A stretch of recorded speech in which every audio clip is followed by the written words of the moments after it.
माननीय अध्यक्ष महोदय और सदन में मेरे साथियों, जय श्री राम। मैं सेंट्रल एक्साइज अमेंडमेंट बिल 2025 का पूरा समर्थन करता हूं और आज मैं इसके समर्थन में इसलिए खड़ा हुआ हूं कि मैं खुद पिछले 50 साल से टोबैको फ्री हूं कंप्लीटली। मुझे याद है, रामायण से पहले I used to be a chain smoker.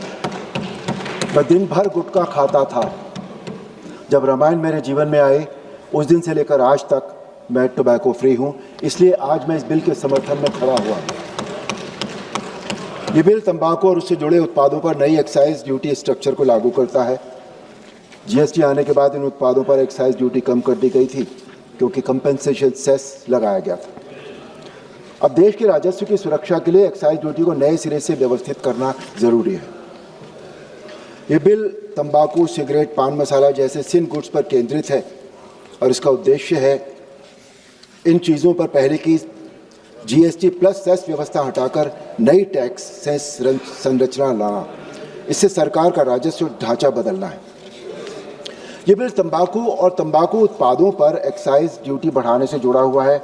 हम सब जानते हैं कि टोबैको एडिक्शन सिर्फ एक आदत नहीं है, ये गंभीर स्वास्थ्य समस्या है।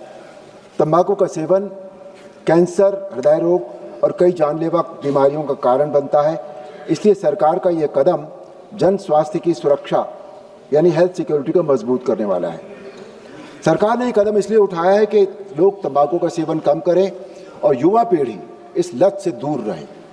इस बिल का उद्देश्य है सरकार के राजस्व को सुरक्षित रखना ताकि देश की आर्थिक स्थिरता बनी रहे, और ये बिल समाज में स्वास्थ्य के प्रति जागरूकता भी लाएगा। ये बिल जन स्वास्थ्य और रेवेन्यू को मजबूत करने की एक आवश्यक पहल है। तंबाकू और अन्य हार्मफुल प्रोडक्ट्स पर 40% जीएसटी और बढ़ी हुई एक्साइज ड्यूटी का प्रस्ताव जनता के हेल्थ प्रोटेक्शन और सोशल वेलफेयर के लिए एक महत्वपूर्ण कदम है। इस बिल का उद्देश्य हार्मफुल वस्तुओं की खपत कम करना और देश के विकास के लिए आवश्यक संसाधन सुनिश्चित करना है। मैं ये भी कहना चाहता हूँ कि ये बिल किसी भी नागरिक या उद्योग पर अनावश्यक बोझ डालने के लिए नहीं है, बल्कि भारत के टैक्स बेस को मजबूत करने, हेल्थ रिस्क वाले उत्पादों को नियंत्रित करने और वित्तीय अनुशासन बनाए रखने के लिए है। मैं सरकार के इस निर्णय की सराहना करता हूं कि उसने पब्लिक हेल्थ फर्स्ट की सोच के तहत ये मजबूत कदम उठाया है। तंबाकू पर बढ़ा टैक्स लोगों को इससे दूर रखने में मदद करेगा और देश में बीमारियों का बोझ कम करेगा।